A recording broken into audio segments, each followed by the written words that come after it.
오늘 우리 함께 봉독했던 마태복음 18장 33절 말씀은 내가 너를 불쌍히 여김과 같이 너도 내 동료를 불쌍히 여김이 마땅하지 아니하냐라고 말씀합니다. 하나님의 은혜를 받고 그 하나님의 불쌍히 여김을 받은 사람이 마땅히 그 동료를, 그 옆에 있는 사람들을 불쌍히 여기는 게 옳은 것이다, 마땅한 것이다 라고 말씀합니다. 우리는 은혜를 받은 사람들입니다. 그 은혜가 우리를 통해서 흘러가야 할 줄로 믿습니다. 은혜를 받았기 때문에 은혜를 베풀어야 합니다. 더욱이 우리 성도님들은 은혜를 구하는 가운데 있습니다. 가정을 위해서, 우리 성도님들의 일터를 위해서, 자녀들을 위해 기도하는 가운데, 그리고 교회와 교회 사역을 위해 기도하는 가운데에 우리는 하나님의 은혜를 간절히 구하고 있습니다. 우리는 은혜를 구하는 사람으로서 마땅히 은혜를 받은 사람답게 이웃에게, 우리 동료들에게 은혜를 베풀어야 합니다. 실천해야 합니다. 하나님은 우리에게 한없는 은혜를 부어주십니다. 하나님의 은혜가 있기 때문에 우리가 감사할 수 있습니다. 우리의 감사의 조건은 우리가 죄인 되었을 때에 우리를 사랑하시고 구원하신 그 하나님의 은혜에 있습니다. 하나님의 한없는 은혜가 우리에게 부어지기 때문에 우리는 감사하며 살아야 합니다. 감사하는 사람은, 하나님께 감사하는 사람은, 그 은혜를 생각하는 사람은, 눈을 들어 하나님을 바라보는 사람은 나에게 상처 준 사람, 나에게 손해를 끼친 사람을 용서해 줄 수 있습니다. 감사에는 용서하게 하는 힘이 있습니다. 우리가 감사할 때에 그 감사의 능력을 우리는 용서를 통해 실천할 수 있습니다. 그러나 사탄은 우리를 감정에 빠져들게 합니다. 우리가 이 감사의 능력, 용서의 능력을 누리지 못하도록 우리가 하나님을 바라보고 그 하나님의 은혜를 생각하기보다는 내가 받은 상처, 내가 입은 손해, 지금 내가 갖고 있는 이 감정에 빠져들게 합니다. 그래서 감사와 용서를 실천하지 못하게 합니다. 아주 이기적인 존재로 만들죠. 나만 보게 하고요, 나만 생각하게 하고요, 나의 감정만 중요합니다. 다른 사람의 감정, 다른 사람의 형편, 상황을 고려하지 않습니다. 사탄의 파괴적인 전략이라고 할 수 있습니다. 우리는 육신이 약하기 때문에 이러한 사탄의 거짓말에 속아서 내가 지금 무슨 일을 하는지 모르는 상태에서 그저 내 감정에 충실하다고 하며 그 감정만 따릅니다. 나만 생각합니다. 그래서 감사의 능력, 용서의 능력을 경험하지를 못합니다. 우리 주 예수 그리스도 안에서 우리 성도님들은 하나님의 자녀가 되었습니다. 그 죄의 사함, 그 죄의 용서함을 받았습니다. 그러므로 마땅히 그 은혜를 묵상하고 감사하는 우리 성도님들이 되실 줄 믿습니다. 저희가 오늘 마태복음 18장 말씀을 살펴보기 전에 성경적인 용서에 대해서 우리 성도님들께 잠시 소개해 드리겠습니다. 우리는 어려서부터 자라온 환경 가운데서, 그리고 부모님, 학교에서 배운 교육이 있죠. 그리고 우리나라의 문화가 있습니다. 이런 문화 가운데서 우리가 용서한다라고 할 때에 우리가 그 용서에 직면하는 대상이 언제나 내가 용서해야 하는 누군가입니다. 내가 이 사람에게 용서한다고 이야기하는 것 자체가 중요해지게 됩니다. 그러나 성경적인 용서는 그렇지 않습니다. 성경적인 용서는 내가 당신을 용서합니다 라고 하기 이전에 먼저 하나님께서 요구하시는 게 있습니다. 그것은 바로 하나님께서 우리를 이 용서의 테이블로 초대하신다는 겁니다. 이 테이블에는 성부와 성자와 성령 하나님께서 먼저 앉아 계십니다. 그리고 이 용서의 테이블에 우리를 초대하시면서 이 용서의 테이블에 앉기를 원하십니다. 내가 용서해야 하는 사람이 아직 앉아있지 않다 할지라도, 이 사람이 아직 회개하지 않았다 할지라도, 내 감정이 아직 이 사람에 대해서 풀리지 않았다 할지라도 우리는 용서를 선택하고 하나님을 마주 앉아야 합니다. 성부와 성자와 성령 하나님께서 우리에게 그 하나님의 크신 은혜를 생각하면서 우리가 받은 은혜가 많기 때문에 우리로 하여금 용서하기로 결정하라고 하나님은 우리에게 도전하신다는 겁니다. 아직 내가 용서해야 하는 사람, 나에게 손해를 준 사람, 나에게 상처를 준 사람이 아직 용서의 테이블에 있지 않습니다. 여전히 악한 마음을 품을 수도 있습니다. 여전히 나에게 손해를 끼치는 상황 가운데 있을 수도 있습니다. 그러나 하나님은 그와 상관없이 우리로 하여금 이 용서의 테이블에 와서 누구를 마주하라고 요청하신다고요? 하나님을 마주하라고 요청하십니다. 하나님은 결코 저 사람을 상대하기 이전에 우리로 하여금 하나님 앞에 나오기를 원하시는 것이지 결코 먼저 그 일을 하라고 하시지 않습니다. 성경적인 용서는 그러므로 하나님의 용서의 테이블에 우리가 초대받았다는 이 첫 번째 사실을 우리가 기억하며 오늘 본문 말씀을 여러분과 함께 살펴보고자 합니다. 예수님께서는 마태복음 18장 용서의 장이라고 할 수 있습니다. 마태복음 18장 말씀을 통해서 용서하는 삶의 능력, 우리가 왜 용서해야 하는지 그리고 어디까지 용서해야 하는지를 교훈하고 계십니다. 제자들 간에 분쟁이 있었습니다. 다툼이 있었습니다. 당연하겠죠.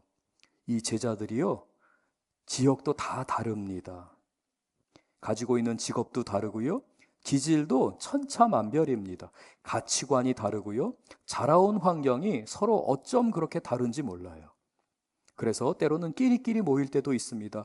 저 사람을 무시하고 누군가를 왕따를 시킬 수도 있습니다. 너무 마음에 들지 않아서 그림자 취급할 수도 있습니다. 예수님이 그 모습을 지켜보고 계셨습니다.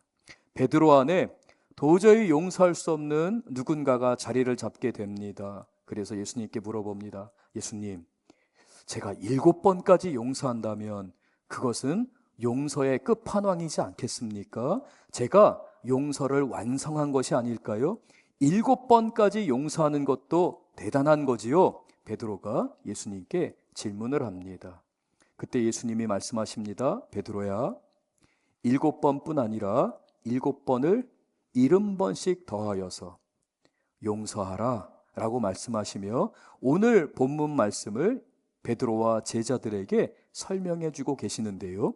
이 이야기는 오늘날 저와 여러분에게도 예수님이 들려주시는 교훈의 말씀입니다. 먼저 오늘 말씀을 통해 우리는 죄의 심각성과 하나님 앞에 누린 그 은혜가 얼마나 큰 것인지를 우리는 깨닫게 됩니다.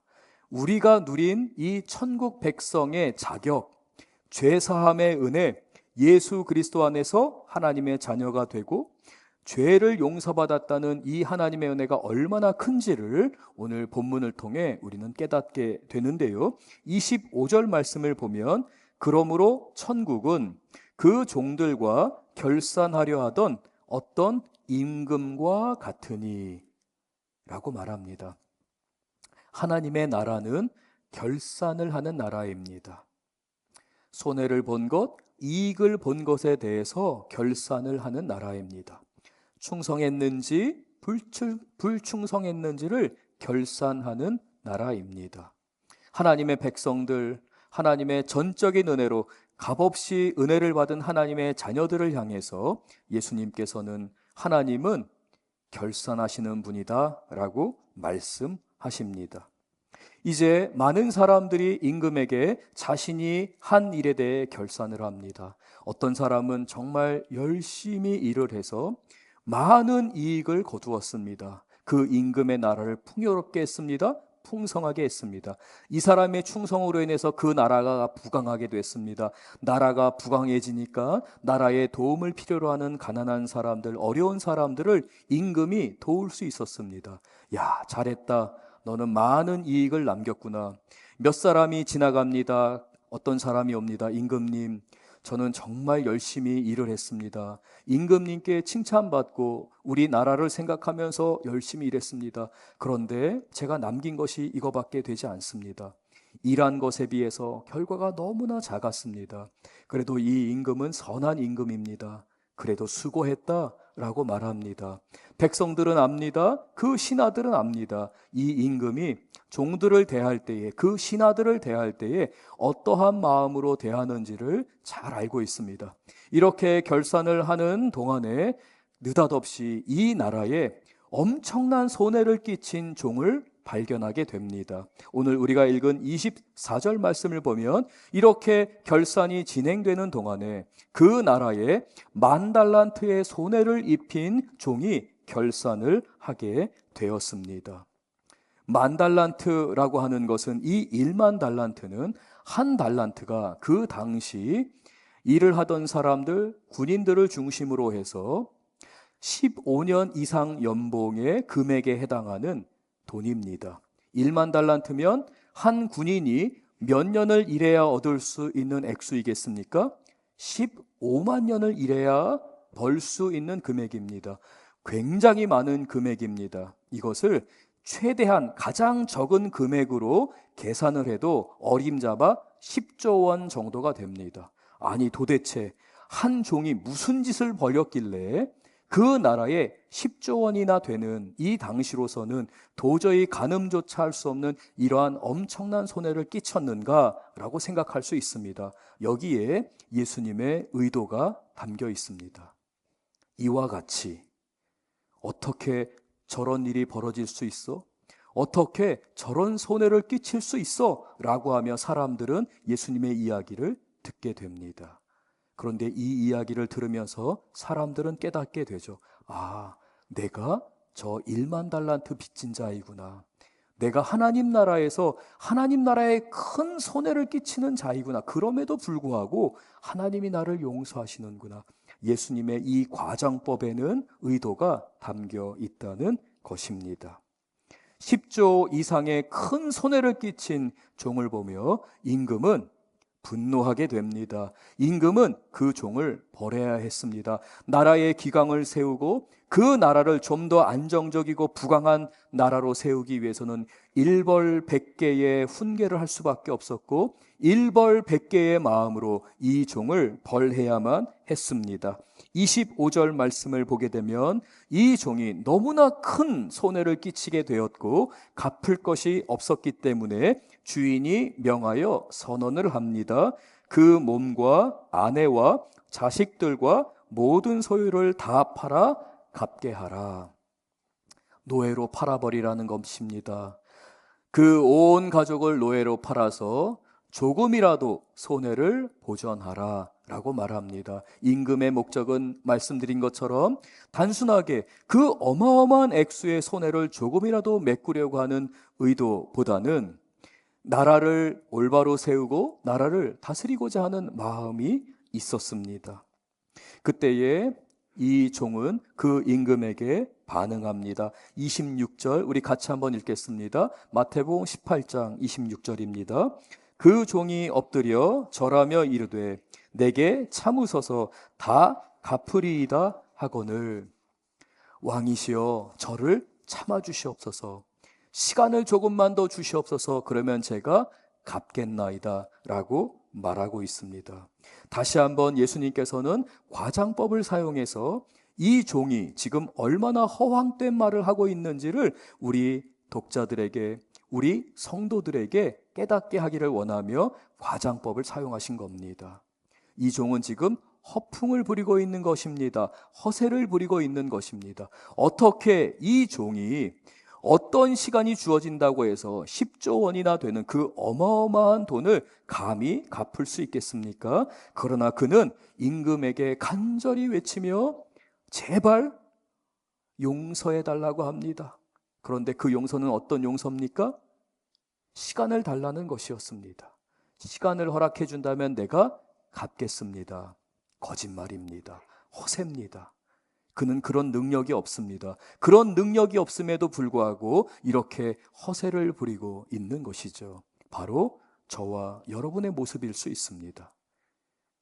하나님 앞에 그 한없는 은혜, 하나님의 은혜가 아니고서는 살 수 없는 존재들임에도 불구하고 얼마나 교만한지 모릅니다. 자기 자신에 대해서 허세를 부립니다. 때로는 하나님 앞에서도 허세를 부리는 우리의 모습이라고 할 수 있습니다.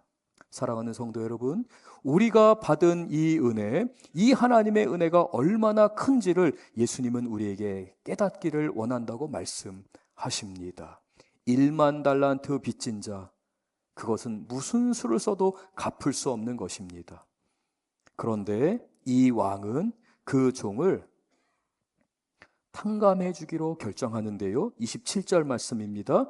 그 종의 주인이 그를 불쌍히 여겼다라고 말합니다.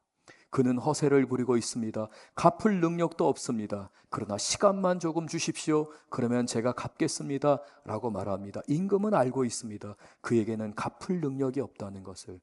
오직 그가 이 빚을 탕감받을 수 있는 유일한 길, 단 하나의 길은 임금만이 그 빚을 탕감해 줄 수 있다는 것.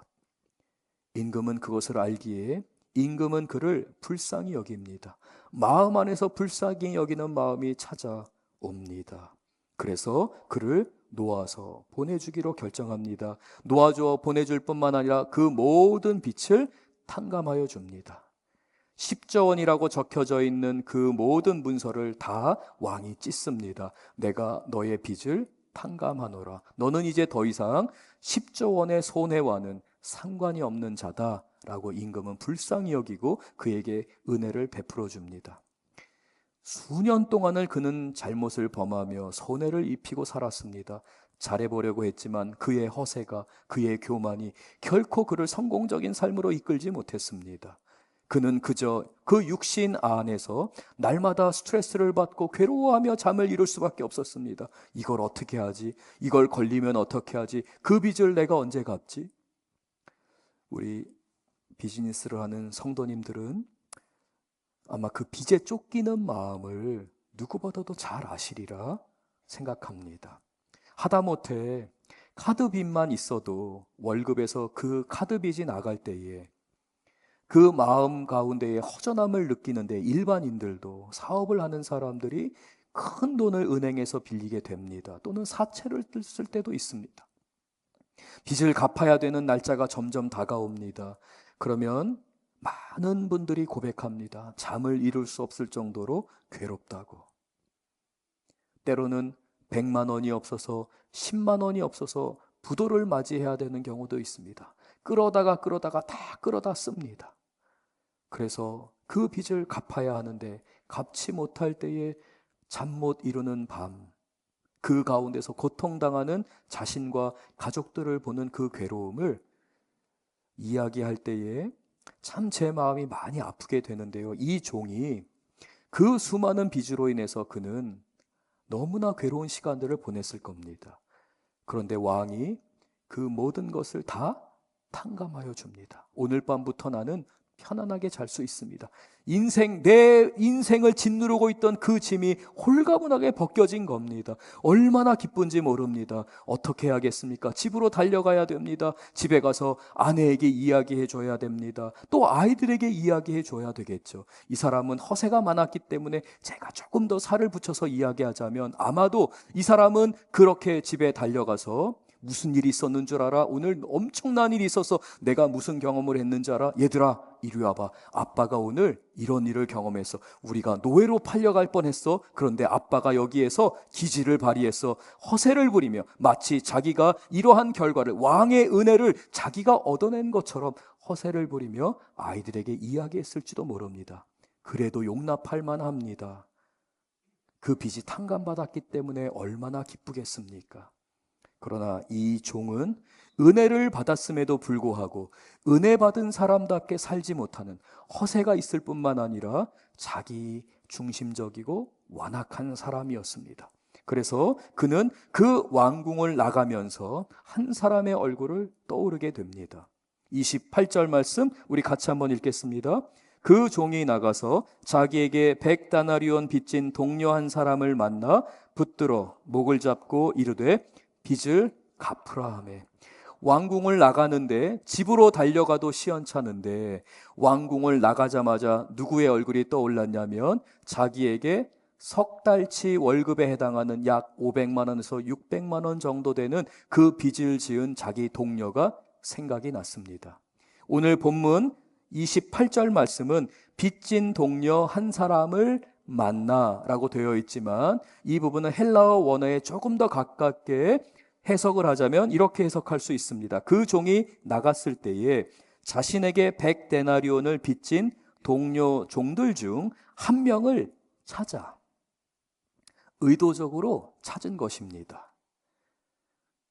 의도적으로 그를 만나려고 한 것입니다. 자기의 손해를 끼친 사람을 찾아간 것입니다. 악한 사람입니다. 완악한 사람인 것이죠. 그를 찾아가서 어떻게 합니까? 그의 목을 붙잡았다라고 말합니다. 멱살을 잡은 겁니다. 이 멱살을 잡은 이 그림은 그의 목을 조르는 장면을 연상하게 하는 것입니다.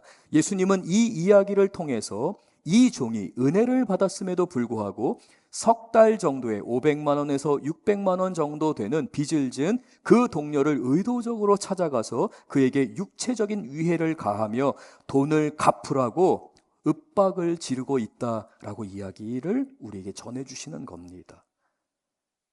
바로 저와 여러분의 모습입니다. 은혜를 받았지만 그 은혜를 흘러보내지 못하는 사람의 모습을 예수님은 보여주고 계십니다. 그가 그렇게 윽박을 지릅니다. 나의 빚을 다 갚으라 라고 합니다. 29절에서 30절 말씀을 보면 이제 그 동료가 간절하게 불쌍히 여겨달라고 자신에게 시간을 달라고 이야기합니다. 나에게 시간만 주면 내가 꼭 갚겠다는 것입니다. 내가 이 석 달치 월급을 무슨 수를 써서라도 갚겠습니다. 갚겠다. 친구여, 나를 이해해달라. 나의 처지를 좀 살펴달라 라고 요청합니다. 하지만 30절 말씀, 이 1만 달란트 빚졌던 종은 그것을 허락하지 않습니다. 그리고는 그를 빚을 갚을 때까지 옥에 가두게 됩니다. 사랑하는 성도 여러분, 빚을 갚아야 되려면 어떻게 해야 됩니까? 일을 해야 됩니다. 그런데 옥에 가둬버리면 어떻게 됩니까? 그 빚을 누가 갚아야 되는 걸까요? 그가 옥에 갇혔기 때문에 그의 아내와 그의 자녀들이 빚을 갚아야 합니다. 이 완악한 종은 빚을 갚으라고 하며 그 동료뿐만 아니라 그 동료의 집안 사람들 전체를 향해서 지옥을 걷게 만들고 있습니다. 지옥을 맛보게 하고 있는 것입니다. 그 아버지를 옥에 가둠으로 인해서 그 가족은 심한 고난을 받게 되는 것이죠. 아픔을 겪게 되는 것입니다. 그러면서까지도 이 빚을 받아내겠다라고 하고 있습니다. 마태복음 7장 12절 말씀을 보면 예수님께서 하나님의 백성들이 마땅히 지켜야 하는 삶의 황금률을 소개하십니다. 말씀하십니다. 너희가 대접을 받고자 하는 대로 너희가 이웃을, 남을 대접하라라는 것입니다. 대접을 받고자 하는 대로 상대방을 대하라 라고 예수님이 우리에게 말씀하셨어요. 근데 오늘 이 1만 달란트 빚진 종은 정반대의 삶을 살고 있는 것입니다. 사랑하는 성도 여러분, 우리의 삶이 과연 내가 대접을 받고자 하는 대로 남을 대접하고 있는지, 아니면 이 1만 달란트 빚진 자와 같이 이렇게 완악한 모습으로 혹시라도 세상을 살아가고 있지는 않은지 우리가 우리 스스로를 한번 되돌아보는 시간을 갖기를 원합니다. 이러한 상황 가운데서 이 모든 모습을 그 동료들이 다 지켜보고 있었습니다. 마치 우리의 삶의 증인이 있는 것처럼 예수님이 우리의 증인이시고 우리의 믿음의 동역자들이 우리의 증인이고 우리의 이웃이 우리의 삶의 증인들입니다. 이 모든 상황을 지켜보고 있던 동료들이 그것을 보고 몹시 딱하게 여겼다라고 말하는데, 이 몹시 딱하게 여겼다라는 이 표현도 헬라어적 의미로 보게 되면 큰 충격을 받아서 어찌할 바를 모르게 되었다라는 의미를 담고 있어요. 그래서 동료들은 너무나 큰 충격을 받은 겁니다. 아니, 어떻게 저렇게 큰 은혜를 받은 저 친구가 어떻게 우리 동료에게 저럴 수 있는가? 라고 하며 그 동료들은 왕을 찾아가게 됩니다. 임금을 찾아가서 하소연을 하게 됩니다. 이 모든 상황을 다 보고하게 됩니다. 임금님, 정의를 세워주시옵소서. 공의를 세워주시옵소서. 라고 하며 이 상황을, 이 환경을 재판에 넘기게 되는 것입니다. 임금은 그 고소를 듣게 됩니다. 그 재판의 요청을 받아들여서 임금은 재판을 해야만 했습니다. 그래서 32절에서 33절의 말씀을 보면 이에 주인이 그를 불러다가 이야기합니다. 그 종을 이렇게 부릅니다. 악한 종아, 내가 빌기에 내가 내 빚을 전부 탕감하여 주었거늘 내가 너를 불쌍히 여김과 같이 너도 내 동료를 불쌍히 여김이 마땅하지 아니하냐 라고 이 임금은 이 종의 죄를 물어서 재판을 진행하고 있는 것입니다.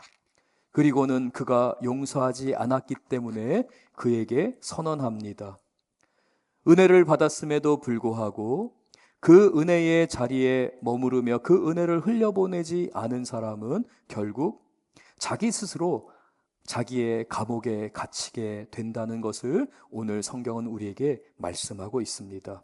마태복음 18장 34절입니다.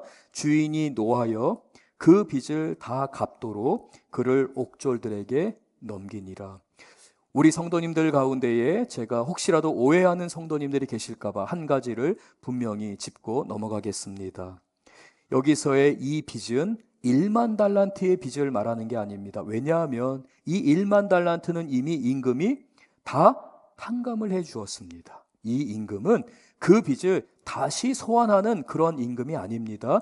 이미 탕감해 주었습니다. 정의로운 공의로운 임금이기 때문에 다 찢어버린 그 빈 문서를 다시 작성을 해서 그에게 빚을 묻는 것이 아니라 자기가 그런 은혜를 받았음에도 불구하고 임금과 신하와의 관계, 임금과 종의 관계에서 고소 사건이 들어왔기 때문에 이 임금은 이 신하가 그 불쌍히 여기지 않은 그 동료에 대한 그 빚, 그 동료에게 저지른 그 잘못에 대해서 빚을 물고 있는 것입니다. 죄를 묻고 있는 것입니다. 그 죄를 물어서 그를 옥졸들에게 넘기니라 라고 말씀합니다.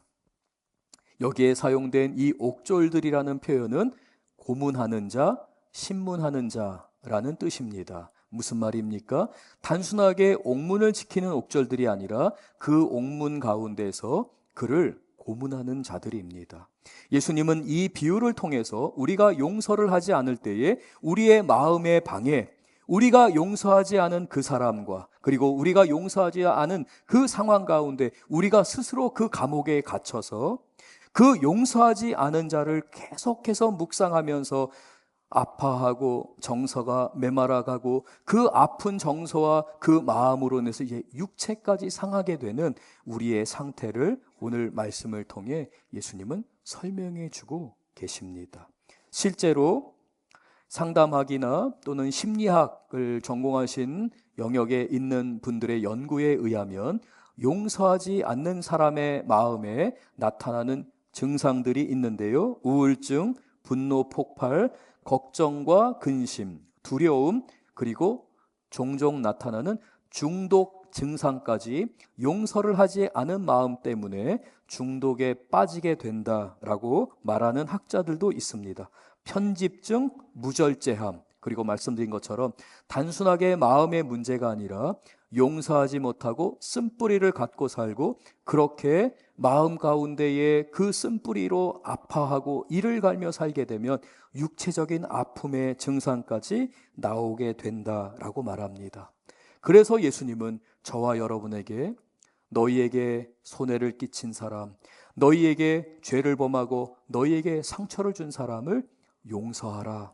너희를 자유하게 하기 위해서 용서하라 라고 말씀합니다. 우리가 용서할 때에 우리의 마음 안에 있는 그러한 용서하지 못한 것으로 인해서 나오게 되는 그 수많은 부정적인 것들이 있습니다. 두려움과 불안과 근심과 걱정으로 가득한 것들이 순식간에 그 모든 쇠사슬들이 끊어지는 역사가 예수 그리스도 안에서 이루어지게 됩니다. 그러므로 사랑하는 성도 여러분, 감사의 능력과 용서의 능력을 날마다 경험하시는 우리 성도님들이 되실 줄 믿습니다.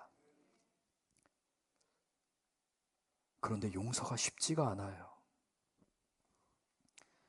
내가 용서해야 되는 그 사람과 하나님의 이 테이블에 함께 앉는 것 자체가 쉽지가 않습니다. 내가 저 사람을 생각만 해도 자다가 벌떡 일어나서 가슴을 움켜쥐을 수밖에 없는 그런 상황이 있을 수도 있습니다. 때로는 내가 용서해야 되는 사람이 나 자신일 수도 있습니다. 내가 그때 그러지 말았어야 하는데, 내가 과거에 그 일을 저질러지 말았어야 하는데, 아유, 내가 왜 그랬을까? 내가 죄인이야. 나 때문에 우리 가정이, 나 때문에 우리 아이들이, 우리 스스로가 죄인이 되고 나 스스로를 용서하지 못하고 그런 나를 바라보지 못합니다. 그저 잊고 사는 게 최선이지 그냥 생각하지 말아야 돼. 아니, 목사님은 오늘 내가 다 잊고 살았는데 왜 또 감사달인데 감사를 주제로 설교하신다고 하고서는 왜 갑자기 용서하라는 거야? 왜 끄집어내서 내 마음을 아프게 하는 거야? 라고 여기시는 성도님들도 계실 수 있습니다.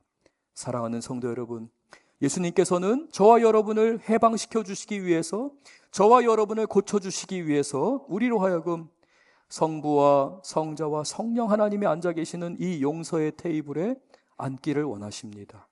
이 테이블에 앉아서 하나님께 우리의 마음을 쏟아내기를 원하십니다. 그리고 예수님 도와주세요. 제가 받은 은혜가 너무나 많은데 제가 경험한 것, 상처받은 것만 생각하면 용서할 수가 없어요.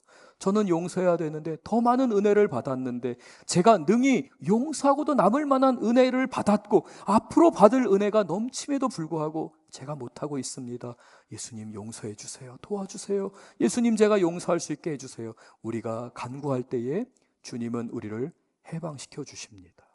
여기에서 성도님들께 한 가지 당부의 말씀을 꼭 드리고 싶습니다.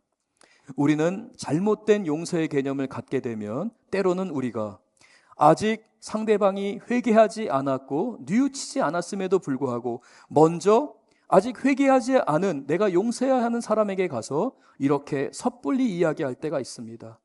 내가 당신을 용서했습니다. 내가 당신을 용서했습니다. 사랑하는 성도 여러분, 절대 그렇게 하셔서는 안 됩니다. 이 사람은 여기에서 회개하고 스스로가 결정해서 죄를 뉘우치고 회개하며 용서의 테이블로 스스로 와야 됩니다. 여러분에게는 이 사람까지 억지로 끌어들여서 이 테이블에 앉혀야 하는 책임이 없습니다. 그리고 여러분이 먼저 그에게 가서 내가 당신을 용서하겠다고 말하지 않으셔도 됩니다. 여러분이 하셔야 되는 용서는 바로 이 용서의 테이블에서 테이블의 의자를 빼고 그를 생각하기보다는 하나님을 생각하고 그 은혜를 생각하며 이 자리에 온 힘을 다해서 앉으셔야 합니다. 그리고 여기에서 하나님을 바라보셔야 합니다. 그리고 그를 용서하겠다고 결정하셔야 합니다. 하나님, 그를 축복하시옵소서. 축복의 기도회까지 나가셔야 하는데 하나님의 은혜가 필요합니다. 하나님의 도우심을 필요로 합니다. 그러므로 사랑하는 성도 여러분, 감사의 능력을 의지하셔야 합니다. 여러분에게는 그 능력이 없습니다. 범사에 감사하며 내가 받은 은혜를 생각하고 하나님이 내 죄를 용서하시고 나를 예수 그리스도 안에서 하나님의 자녀 삼으신 것이 얼마나 큰 은혜인지를 생각하셔야 할 줄 믿습니다. 그 은혜를 묵상하셔야 합니다. 그러므로 인해서 여러분은 그 모든 죄악의 쇠사슬, 용서하지 않음으로 인해서 사단에게 속아서 여러분을 괴롭혔던 그 모든 쇠사슬을 끊어내실 줄 믿습니다. 예수님은 저와 여러분을 지금 부르고 계십니다. 초청하고 계십니다. 사랑하는 내 아들아, 사랑하는 내 딸아, 내 안에 거하라, 내 은혜 안에 거하라 라고 요청하십니다. 우리 이 시간 다 같이 주님의 은혜를 생각하면서 우리 다 같이 일어나서 주님 앞에 찬양하길 원합니다. 고백하길 원합니다. 하나님, 모든 것이 은혜였습니다. 도저히 내가 용서할 수 없었다고 생각했던 사람을 함께 찬양하는 가운데 그를 용서하며 제가 선포합니다. 주님, 저를 도와주시옵소서. 제가 기도할 때에 역사하여 주시옵소서. 성령 하나님 주관하여 주시옵소서. 우리 다 같이 함께 고백하며 믿음으로 찬양합니다.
육신의 연약함은 1만 달란트 빚진 자와 같습니다. 그러나 우리는 예수 그리스도 안에서 긍휼을 입은 자답게 주님의 긍휼을 실천할 수 있는 자입니다. 우리는 그러한 사람들입니다. 우리는 하나님의 자녀들입니다. 우리는 그리스도인입니다. 우리 이 시간 다 같이 부르짖겠습니다. 주님의 은혜를 사모하고 주님의 감사의 능력, 은혜의 능력을 선포하며 용서하기로 결정하며 다 함께 기도합니다. 주여, 주여. 아버지 하나님, 우리 성도님들의 이 기도와 간구와 이 찬양과 역사하기를 원하면서 주님이 부끄러워 주실 줄 믿습니다. 주님이 일하여 주시며 주님 앞에 간구하고 주님께 용서하기를 결정하는 우리 성도님들을 알아주시며 그 모든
성도님들의 삶 가운데에 인생의 무거운 짐을 지고 살아오며